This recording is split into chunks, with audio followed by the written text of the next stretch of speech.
introduce myself. I'm Mitzi Gaffos. I'm the co-research director of STRIVE, and I have the pleasure of chairing today's session. STRIVE, as I'm sure many of you will know, is a research consortium funded by the Department for International Development to tackle the structural drivers of HIV, and we work with consortium partners in India, Tanzania, South Africa, and the US. We conduct research into a large range of structural factors, including alcohol, transactional sex, gender norms, stigma and violence. We have learning labs every month. All of our learning labs are available on the STRIVE website for you to download and to share with your colleagues. And at the end of the session, after we've had the Q&A, there will be an evaluation that you'll receive by email, and it really is important in terms of how we report back to our funders that we're able to give those responses. So we would appreciate you completing that at the end. Okay, so we're going to start by handing over to Tara to give the first part of the presentation. Over to you, Tara. Okay, thank you, Mitzi, for the introduction. So as Mitzi says, today we are going to present the results from a cluster randomised control trial assessing the effect of the Samata intervention on secondary school completion and child marriage among adolescent girls from marginalised communities in North Karnataka. This evaluation was conducted jointly by Karnataka Health Promotion Trust and the London School of Hygiene and Tropical Medicine, and was funded by DFID as part of STRIVE, which is a 6-year programme of research and action devoted to tackling the structural drivers of HIV, and it was also funded by VIF Healthcare. So Karnataka state is in the south of India, and the Samata intervention was implemented in 2 districts in the north called Bijapur and Bagakot, and these are highlighted in orange in this map. These districts border the neighbouring state of Maharashtra and characterised by high rates of poverty, unemployment, illiteracy and migration. Primary source of employment is seasonal agricultural labour. A disproportionate share of adolescent girls are missing from their natal households due to early transition into adult roles via marriage or entry into sex work. These districts have a relatively high proportion of people from the scheduled castes and scheduled tribes, which are the lowest caste in the Hindu caste system. And although prohibited by law, child marriage remains common, particularly among those from scheduled caste and scheduled tribe. So the Samata intervention worked with scheduled caste, scheduled tribe adolescent girls, as these girls had among the highest rates of secondary school dropout and child marriage across Karnataka, with between 1/3 and 1/2 of girls in these districts marrying before they were 18 years old. This region is also home to the Devadasi tradition of sex work, which is a cultural practice that dedicates young girls to the temple goddess Yelema. Once girls reach menarche, they become servants at local temples, often combining dancing and other artistic functions with provision of sexual services to priests and temple patrons. Nowadays, dedicated girls often practice commercial sex work without religious overtones. Early mapping and migration studies estimated that at least 75 brothels in the neighbouring state of Maharashtra were run by madams from these 2 districts, who recruited new girls from impoverished families during festivals and other celebrations. The entry into sex work terminates girls' education and sharply increases their HIV risk. And sex workers under 20 years old are 4 times more likely to be HIV infected than female sex workers who are older. The overall aim of the intervention was to bring school dropout and child marriage rates in line with other girls in Karnataka, as upstream HIV prevention programming, and to improve the well-being, health and educational outcomes of these girls. So pre-trial qualitative research suggested that a range of social structural factors, including poverty and poor livelihood options, gender differences in parents' expectations and aspirations for their children, and caste-related discrimination, contributed to girls having shorter education than boys and perpetuated the traditions of underage marriage and sex work through the Devadasi tradition. This slide describes the multiple barriers to completing secondary school education among scheduled caste and scheduled tribe girls. These operate at an individual, interpersonal, education system and macro-societal level, and include girls not being interested in school, the lack of support from family for girls to complete secondary education, child marriage once a girl reaches puberty, and economic constraints of families, with girls needed at home to help with household chores and to look after siblings while parents work, particularly during harvest time. Families often migrate to the neighbouring state for seasonal agricultural work, which would also disrupt schooling. At the educational level, poor quality education and harassment of girls on the way to school and by teachers and pupils at school were disincentives to continue schooling. And at the societal level, social norms around the value of girls' education and the need to visibly preserve a girl's sexual purity after menarche and before she is married also leads to girls dropping out of school once they reach menarche. So the overall goal of the Samata programme was to improve the quality of life of adolescent girls from scheduled caste and scheduled tribe communities by supporting entry into and retention in secondary school, and by delaying age at marriage and preventing entry into sex work. The Samata project ran from 2013 to 2017 and worked with 3,600 girls and 1,800 families in 119 villages across the two districts, as well as with 69 secondary schools and 121 higher primary schools. At the start of the project, the team developed a theory of change, and a central tenet of this theory of change was that keeping girls in secondary school would help delay their marriage and their entry into sex work. Thus, the theory of change proposed that to reduce girls' school dropout and delay child marriage, the project would need to challenge unhelpful gender norms among adolescent girls and adolescent boys around the roles and capabilities of girls and boys. It would need to build girls' sense of agency, confidence, self-esteem, leadership and decision-making, and improve girls' academic performance in school, especially among those who were falling behind academically, for example, because they had missed periods of school due to migration or other reasons. The project needed to work with families to develop an appreciation of the importance of girls' education for their future livelihoods and well-being, and to reduce families' economic dependence on girls' labour, for example, by linking families to government scholarships for scheduled caste and scheduled tribe adolescent girls attending secondary school. Finally, the project would also need to work with secondary schools to strengthen their capacities to be responsive to the needs of adolescent girls and support them to continue in and complete their secondary education. In line with the theory of change, the Samata intervention was developed to work at several levels. This included with adolescent girls, with adolescent boys, with families and communities, and with secondary schools, as well as with local and state government.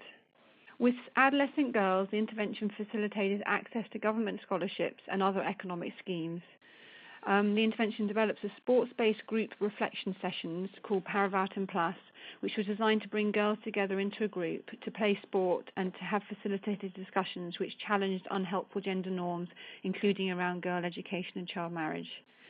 The intervention also provided tuition classes to girls who were falling behind academically, career counselling to open other realistic options for future employment, leadership training, the creation of public spaces which girls could access as readily as boys, and the formation of community advisory boards. With adolescent boys, the programme worked again to bring boys together into groups called Paravatam, and they provide mentor training for those boys, for certain boys within the villages. They provided tournaments, and they trained certain boys to become boy champions to promote to advocate for girls' rights and for gender equality, and they also provide forums for interaction with girls. At the family and the community level, the programme worked to conduct family outreach and to link family to social entitlements, for example, linking them to scholarship programmes. They formed parents' meetings and discussion forums where families could discuss issues such as girls' school dropout and child marriage. At the school level, the programme worked with schools to develop gender sensitisation training for school staff and for school committee members. That's SDMC committee members. They're like school governing boards. They worked to develop school development and management committee members training. They worked to develop gender sensitive school plans. And they also worked to introduce tracking tools within each school so that schools would track girls' attendance and would follow up with girls who were no longer regularly attending school and who were at risk of school dropout. The team also worked to develop safety committees and safety policies for schools, particularly with a view to protecting girls' safety while they were at school. We evaluated the effectiveness of the Samata project using a cluster randomised control design and a mixed method approach. The village was used as the unit of randomisation. 80 villages were randomly selected from a sampling frame of 121 villages across the two districts, and randomly allocated to either control or intervention arm, with 40 villages in each arm. The primary trial outcomes were the proportion of girls who complete secondary school and the proportion of girls who are married by trial end line. The secondary outcomes were the proportion of girls who start secondary school, who pass the end of secondary school exams, who have sexual debut by trial end, and the proportion of girls who are married and cohabiting with a husband by end line. When we conducted power calculations at baseline, we expected a low loss to follow-up of approximately 5 to 10%, and we didn't know the between-cluster variation. We used the most recent available state and district level data to calculate the expected effect sizes. These were guided by the aim to bring the primary outlines in line with all girls in Karnataka. In the control arms, we expected the proportion of girls who start secondary school to be between 9 to 17%, and the proportion of girls completing secondary school to be between 60 to 70%. We also expected the proportion who were married by age 15 years to be around 25%, and the proportion who have sexual debut by age 15 years to be above 30%. Our analytical approach comprised 3 distinct stages. First, we examined if there was an imbalance between trial arms at baseline and key socio-demographic variables and the trial outcomes where we had them. We then used end-line data to calculate cluster-level summaries by trial arm for each primary and secondary outcome, which is i.e. the mean of the means. Finally, we used end-line data to conduct individual-level analysis to calculate unadjusted and adjusted odds ratios for each primary and secondary outcome by trial arm. We also conducted a sub-analysis by district and a sensitivity analysis for marriage and education outcomes to include girls not interviewed at end-line, using information gathered from them about them from their families. Okay, so now we're going to present the trial findings. The trial enrolled 2 cohorts of girls, 1 academic year apart. Cohort 1 finished primary school in April 2013, enrolled in secondary school in July 2013, and was surveyed for the baseline survey in January to March 2014 at the end of their first year at secondary school. The intervention activities began when they were in their first term of year 9. They were exposed to 18 months of intervention activities and completed the end-line survey in 2016 in the months after the end of secondary school completion. Cohort 2 finished primary school in April 2014, enrolled in secondary school in July 2014. The intervention activities began in August 2014 and the baseline survey took place October to December 2014 when girls were in their first term of secondary school. This cohort was exposed to 30 months of intervention activities, and the end-line survey was conducted in 2017 following their completion of secondary school.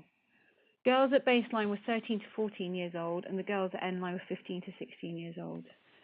This picture describes the random selection of the 80 villages for the trial. I'm not going to describe this process now, but we can revisit at the end if anyone is wanting more detail. Suffice to say that there was 40 villages in both arms. This slide describes our study cohort. So we had 2,457 scheduled caste, scheduled tribe girls living in the 80 villages who were attending the final year of primary school and were therefore eligible for our study. At baseline, we interviewed 2,275 girls, which was 93% of the cohort. And at endline, we interviewed 1,788 girls, which was 73% of the cohort. So the proportion we interviewed was similar across trial arms, both at baseline and at endline. Our overall loss to follow-up at endline was 24%. So when we examined socio-demographic characteristics of girls at baseline by trial arm, we found no real imbalances across the trial arms, and this is what this slide shows. So in blue we have intervention villages, and in yellow here we have control villages, and you'll see that depending on the various different characteristics at baseline, everything is pretty well balanced. We also found there was no real imbalances across the trial arms at baseline when we examined Eve teasing experience, sibling characteristics, or girls' perceptions of secondary school. For the trial arms outcomes which we could measure at baseline, we also found no real imbalances between the trial arms. So together, these last 3 slides suggest that the randomization process for this trial had worked well and that the trial design was valid. Okay, I'm now going to hand over to Ravi, who's going to finish this presentation. So thank you, Tara, and I'm going to take through the result part of the trial outcome results. And after analyzing the initial data on the imbalances between the intervention and control arms at the end line, we used the end line data at the cluster level to analyze the results on the primary and secondary outcomes across the intervention and control arm. We overall, at the cluster level, we didn't find any difference in the primary and secondary outcomes which related to schooling as well as marriage and the sexual debut across the trial arm. For example, our primary outcome on proportion of girls who complete secondary school was around 73 to 74% across intervention and control arm. Similarly, at the end line, we found around 11% girls in the intervention area were married compared to 8.4% girls in the control area. Almost the similar kind of differences were observed for the secondary outcomes too. When we analyzed this data at the individual level, we didn't find any significant difference in the outcomes related to education or marriage across the two arms. However, we also analyzed this data by the two districts where the intervention was implemented, and we found that in comparison to the Bagalkot districts, in the Bijapur districts, intervention was associated with significant increase in the secondary school entry as well as completion.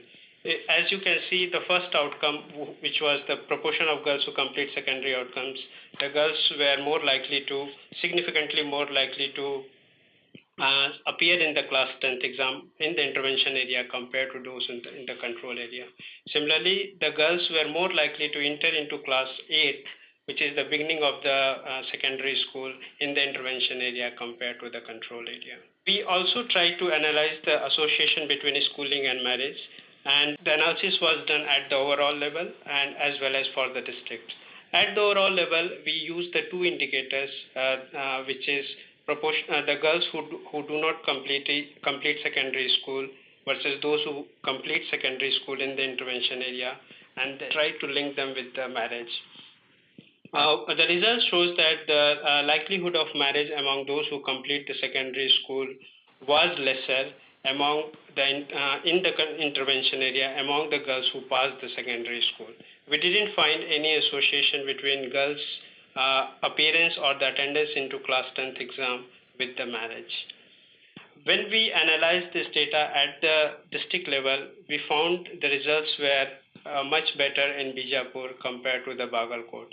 So we found that both the attendance into secondary school exam, which is class 10th exam, and also the completion of secondary school exam were associated with lower rates of marriage in intervention area compared to the control area. We did the sensitivity analysis to assess whether the girls who could not be interviewed during the main survey, whether by including them in the overall sample, is there any difference in the results.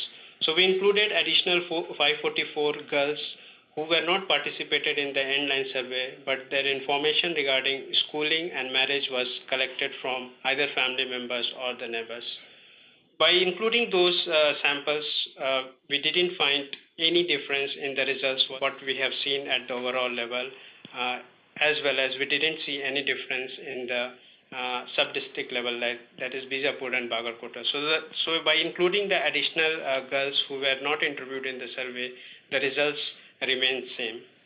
So to conclude, what we found is that overall there was no difference between the trial arms in terms of primary and secondary outcomes, and we found no significant difference between intervention and control area in proportion of girls who entered into secondary school, who completed the secondary school, or who passed the end of the secondary school exam.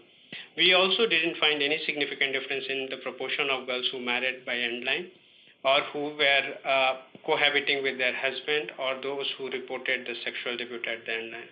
However, when we stratified the results by district, we found that the girls in the intervention villages in the Bijapur district were significantly more likely to enter into secondary school, and were also more likely to complete the secondary school. In terms of schooling and marriage, our finding does say that the secondary school education or the secondary education has some kind of influence in delaying girls' marriage. However, it also indicates that these efforts have modest significance at the overall level. So as we have found is that this association was very weak at the overall level, but when we analyzed the data by the districts, we found one districts where the rates of marriage were lower in the intervention area, where the girls were either attending into class 10th exam or they have completed it. So in order to understand that whatever has happened, why we didn't find a difference in the intervention and control area, we try to see that are there something which has happened in the community which might influence to these kind of results. And what we found is that during the intervention period, like during the 4 years period when the intervention was happening, there were a lot of other changes which were simultaneously taking place in the community, which would have resulted in the similar rates of schooling and marriage across the intervention and control arm. To name a few of such changes, so in India, the central government has launched a kind of nationwide project which is called as Save the Daughter, Educate the Daughter in the year 2014. And the whole idea of this intervention was to empower the girl child and make them and ensure them they attend the school. So this was happening across the nation, across all the areas, and it started during the same period when the Project Samata was implemented. The second thing was that during the year 2016 and 17, the government of Karnataka introduced the cash incentive programs for the girls to prevent the school dropout. And they also introduced some kind of additional remedial classes named as Mission 100, which was aimed to improve the learning status of the poor performing students. This was again similar to what we have implemented in the intervention, was providing the additional tuition classes. Also, there were life skill education programs which were implemented during the same period. There were career counseling, and the safety committees were formed across the districts, which were the key components of the intervention program. What we also try to see that whether the level of exposure that differs in intervention and control area in terms of the various schemes which girls are supposed to or they are entitled to attain and which are likely to influence the girls' retention in the school. And we found that except one or two programs, almost the girls in the intervention and control area had similar level of exposure to different interventions.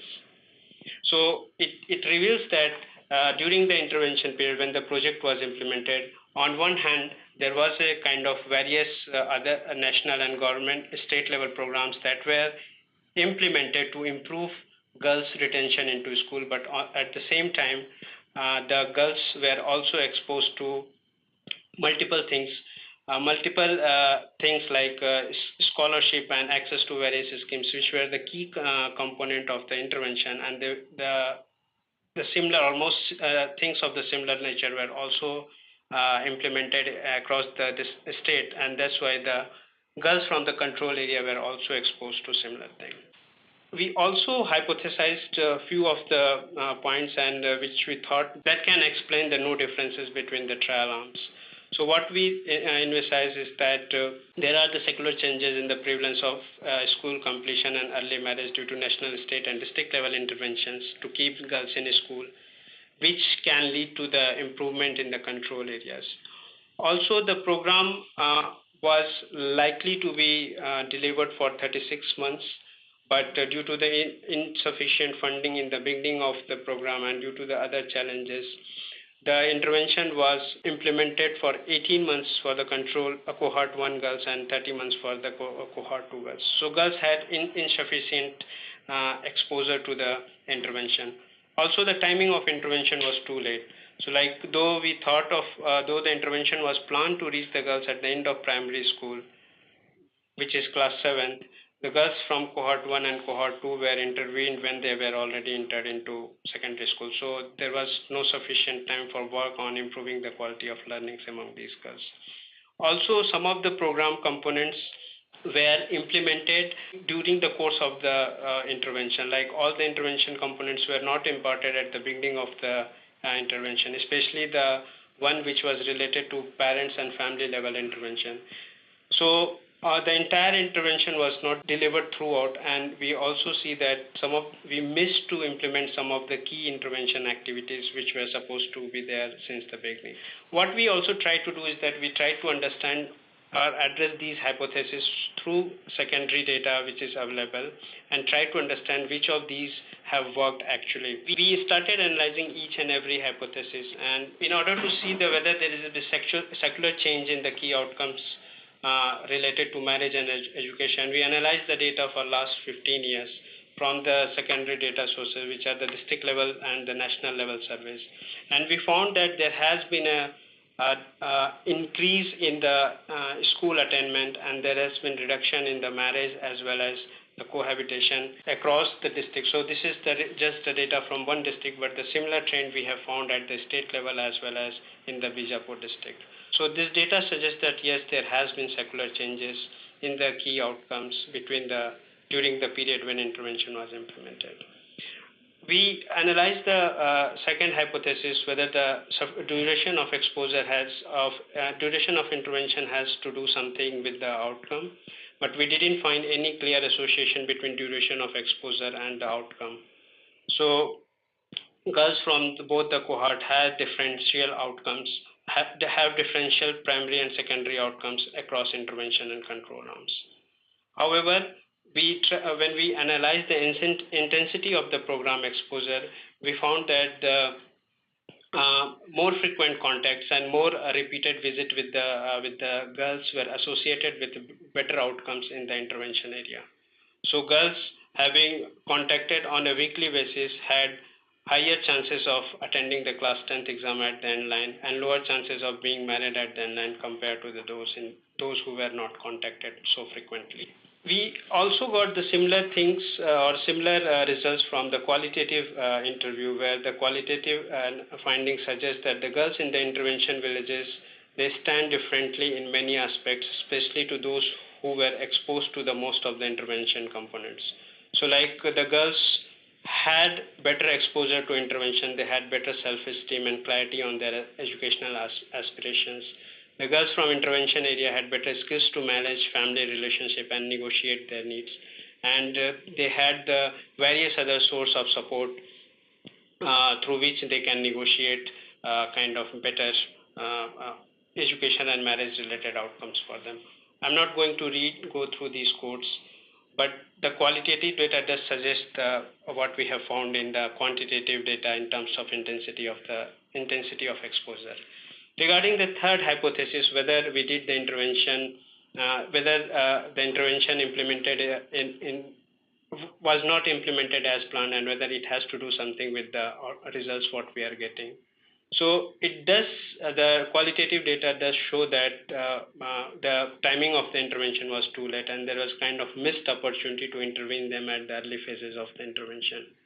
So those girls who left school early have not received measured intervention, and then some continued schooling due to compulsory education but left at the later stage because it was difficult for them to cope up. However, what we found that regarding the hypothesis on the incremental intervention, that our midline qualitative data showed that the parents' influence and the parental decision and support is very important for girls to continue the education, and sometimes the gender inequitable norms were leading cause of school dropout. And then intervention strategized the family-focused intervention from early 2016, and we found that, as stated by few girls, that it yielded a better result. Also, the girls started gaining more confidence and aspiration to continue their education due to enhanced parental support, and this is again linked to what we have thought of possible hypothesis that since we have not started many of the things right from the beginning, we thought of them and we implemented them with a kind of very rigorous way once we analyzed the data and we came to know that these are the important intervention components. We started getting the results that yes, if we work with the parental level intervention, there is a likelihood of getting better results. We also tried to analyze why the Bijapur or one district has showed better result over the other district. And what we found is that there were two things which were clearly associated with it. One was clearly it was related to the staffing, like the outreach workers or the field workers who were supposed to implement the programs differed in their characteristics in the Bijapur versus Bagalkot district. So in the Bagalkot district, Bijapur districts, outreach workers were younger, were more educated, and it was helpful for them to build a better rapport with the girls. Also, there was less staff attrition in the Bijapur than Bagalkot. So most of the outreach workers, they continued with the intervention for a longer period of time. And also in the Bijapur, we found more frequent outreach in compared to the Bagalkot. So definitely there was a kind of difference in the delivery of the intervention across the two districts, and that is probably leading to the differences in the results across two districts. So we are still in the process of doing some additional analysis, and we are also trying to understand the results in a better way. So we are trying to analyze the effect of intervention on intermediate outcomes, which were related to empowerment, social network, gender attitudes and norms, and then some of the school level thing.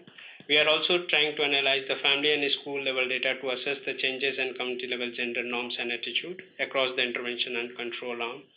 And we are also analyzing the qualitative and quantitative data to understand the pathways of change. So in the due course of time, we are likely to get some more interesting results, and we are planning to disseminate the learnings as much as possible through various publications and the presentations. This ends this presentation, and I would like to thank and acknowledge the support received from the adolescent girls, their family members, and the staff, school staff, who in completing this project. And also thanks to the other team members of both the institutions, KHPT as well as London School, for working so long and then taking this to the end. And also thanks to the funder for all the continued support. Thank you, Tara and Ravi, for a great presentation of what is clearly a very intensive and extensive intervention. I think you've done a great job at testing the potential reasons for the results and presenting those very clearly. Thank you. I'd now like to open up to questions. Can I open up the lines to the first question?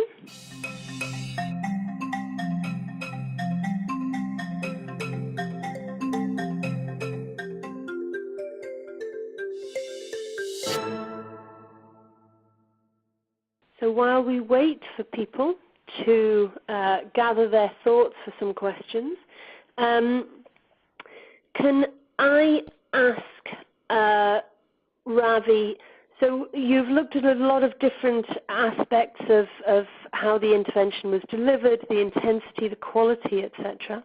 Does any of the evidence that you've been able to look at speak to concerns around contamination within the control group? While doing the analysis, we didn't see anything related to the contamination, and even the program was delivered in such a way that even the selection of villages were in such a way that both intervention and control villages, they are sufficiently kind of placed far from each other, so that there is a less likelihood of girls moving from one village to other village, and those who are exposed to the intervention translating the things to the girls to the control areas. Also, the intervention was delivered through the organization, through the KHPT directly, and we had kind of staff who were placed in the districts and who made sure that there is no kind of contamination. In terms of the research perspective, also, if you see, the researchers who were there, who were external researchers, had for this particular activity in terms of collecting the data for end-line evaluation as well as baseline, they were completely kept blinded and they were not aware which are the intervention and control areas. So even we didn't expect and we didn't see any kind of even the bias from the researchers also. Thank you. Yeah. Any other questions on the line? So I have a question here. Thinking about changes in the general context at state level, for example, the safety committees, is it possible that early and ongoing engagement between the programme and stakeholders had any impact or influence? I think the way the whole intervention was also implemented is that one of the the key thing was to work with the school, right? And the school level, in order to work with the school, there were a lot of other advocacies which has to happen with the education department and line department and other things. So in terms of stakeholder engagement, I see that it was very strong since the beginning of the intervention. And few of the things like, the safety committee, as well as we had one critical component was that rolling out of tracking tool to ensure that to identify the girls who are likely to drop out and to first track them that whether they are kind of not attending the school, so absenteeism and other thing, and we were then intervention was reaching to their houses, the household, the family, and then doing some kind of advocacy with the parents. So whenever we went to the stakeholders, we went with all these learnings, and they found these things very important and useful. And we often realized that though the intervention was happening and the trial was under process, many of the things which we thought to propose as a kind of key learnings and with more evidence to the stakeholder, often the things were taken by the government at that time itself. Mm-hmm. So definitely, like our learnings in terms of safety committee, ensuring safety of the girls at the school, tracking tool, and many of the things. These are a few things which has been adopted by the government while we were implementing the intervention. Mm. Thank you. Yeah. And I have another question from Maria. Can I ask about your plans to look at the effect on empowerment of girls? How are you looking at this? So the empowerment of girls, we are looking in terms of different indicators which talks about the participation in the group, like the social cohesion, the self-efficacy, as well as the increased networking and these aspects. So so these are three different parameters through which we are planning to look into the empowerment aspect. Maria, did you have any follow-up on that? In terms of the analysis? Sorry, no, I was just asking Maria, who asked the question, whether that clarified her question. Sorry. Yeah. You can press *7 if you would like to unmute. Okay. I think this is another question here. Though the intervention aimed to retain girls in school and delay marriage, interventions also aim to address some of the intermediate outcomes. What are the results in these aspects? Yeah, so as mentioned in the last but one slide, that we are in the process of doing that analysis, and we hope that early next month, like in next couple of weeks time, we will be having the results on the intermediate outcome. So we have planned our analysis in such a way that the first analysis what we have done is that understanding the intervention effect on the primary and secondary outcomes. The next level of analysis we are going to do is that understanding the intervention effect on the intermediate outcomes, which includes empowerment, networking, the gender norms, then some of the school related things.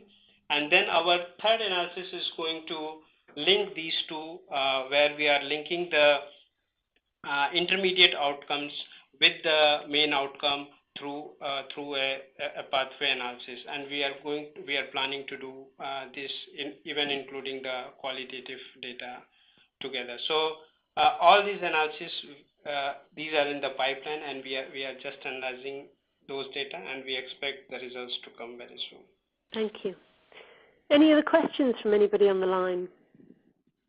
So can I ask, your results clearly show substantial gains in terms of keeping young girls in school within the areas of your research and more broadly across the state.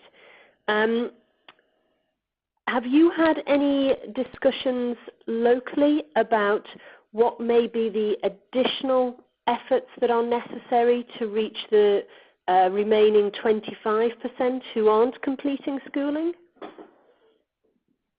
So yes, and there has been discussion on the girls' schooling at the state level, and then especially these two districts which we selected, the Bijapur and Bagalkot, that has been poor performing districts in terms of high school completion rates. So one of the things, if you see the slide where I have mentioned about the Mission 100, so the department is they are doing various efforts to ensure two things. One is the girl, they continue their education, they attend their schooling or the classes regularly. And second, they are also aiming to improve the quality of learning, because we have also seen during the intervention as well as otherwise too that girls, the elementary education, like the education till class 7th is compulsory, and often even if the girls, they are not performing well, they have been transferred to the next class as per the Right to Education Act.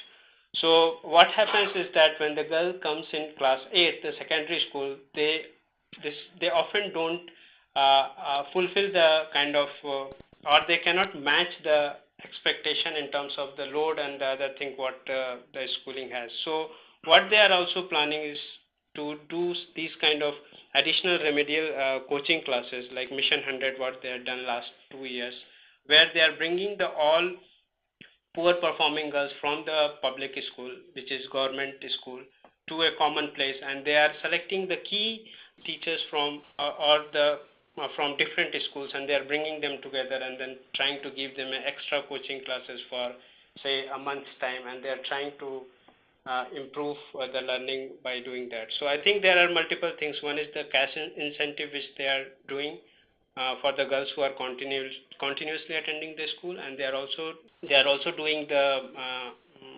additional tuition classes to ensure that the girls retain as well as complete the school. Thank you, Ravi. So I have one more question typed in, please, for everybody else. Raise your hands or unmute. You're welcome to ask questions.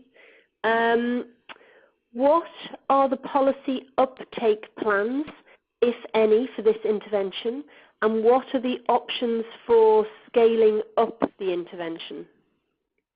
Okay, so in terms of policy uptake plans, so right now what we are also doing is that we are doing further in-depth analysis of the data, and we are also trying to understand each component, like we have seen the main outcomes, but we are also trying to assess that whether the intervention had an impact on the intermediate outcomes or not. So once the whole analysis is ready, we are planning to do a kind of meeting or kind of dissemination meeting involving the State Planning Commission as well as the Education Department. We are planning to present these results to them, and also trying to kind of advocate, depending on the result, that what are some of the key learnings that can go in the plans and other thing which the government has kind of, it is there in their mind, or it is either at the stage of approval. I think we will be in a better position to tell about the policy uptake once we have the full set of analysis ready, and which we have planned in next 2 to 3 months of the time. So we are definitely going to do a kind of advocacy meeting as well as dissemination meeting. Also, for the scale up, I would like to say that the Women and Child Development Department of Government of Karnataka, where in constant touch with KHPT when we were implementing this program, as well as we have another program in terms of improving the girls' education, where we are trying to implement a different model, which is a role model approach.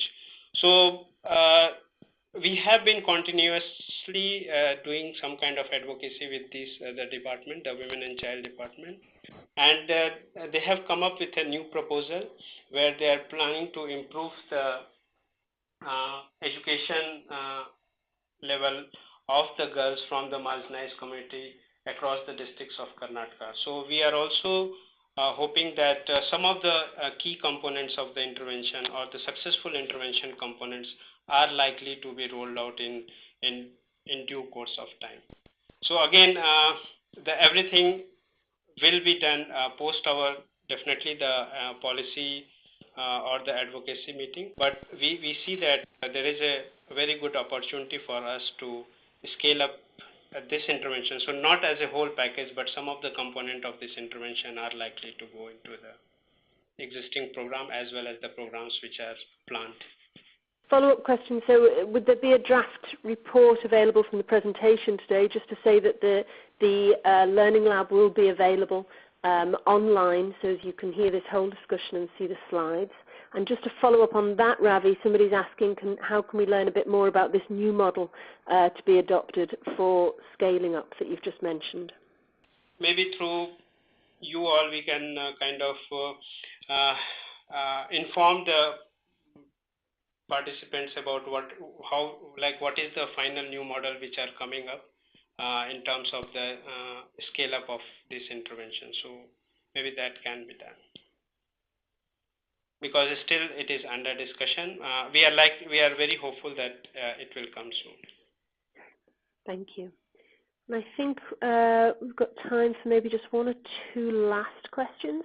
I suppose this question links a little bit to this idea of scaling up and transferring lessons to the Department of Education. So the person asking the question says, in several points that you raise seem to point to the role and profile of the outreach workers.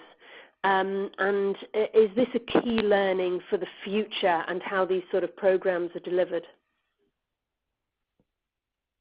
I think that was very important learning, because even when we had analyzed the data at the overall level, we were trying to figure out, what is happening and why we are not, what is the reason for having no difference between the arms. And when we started digging it more across the two districts and cohort, we found that district level differences. And then when we further dig into, we found that type of implementer or the outreach workers are playing an importance. So yes, of course, this is an important learning, and also an important thing to advocate is that you need to see that who is going to implement the program, who is going to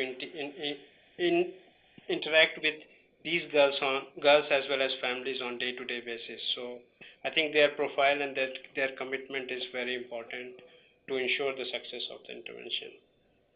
Okay, I think we have covered all questions, and we are coming to the top of the hour. So I think I will draw this to a close. Just to say thank you very much to Tara and Ravi and the rest of the team for putting together this presentation and presenting these results very coherently for the whole group. Thank you to everybody for dialing in and listening in to this discussion today. Just to remind you again that this Learning Lab, audio and slides together will be available on our website, and Sefi will send around details of those as soon as they're available. Please do share them across your organizations. People can listen to the presentations at any time in the future. And finally, just to remind you that you'll get an email asking for evaluation of this session at the end of this call, and we really do appreciate people taking the time to fill that in. Thank you very much. I hope you have found the discussions useful, and we will share future details of Learning Labs planned for the coming months. Thank you all, and goodbye.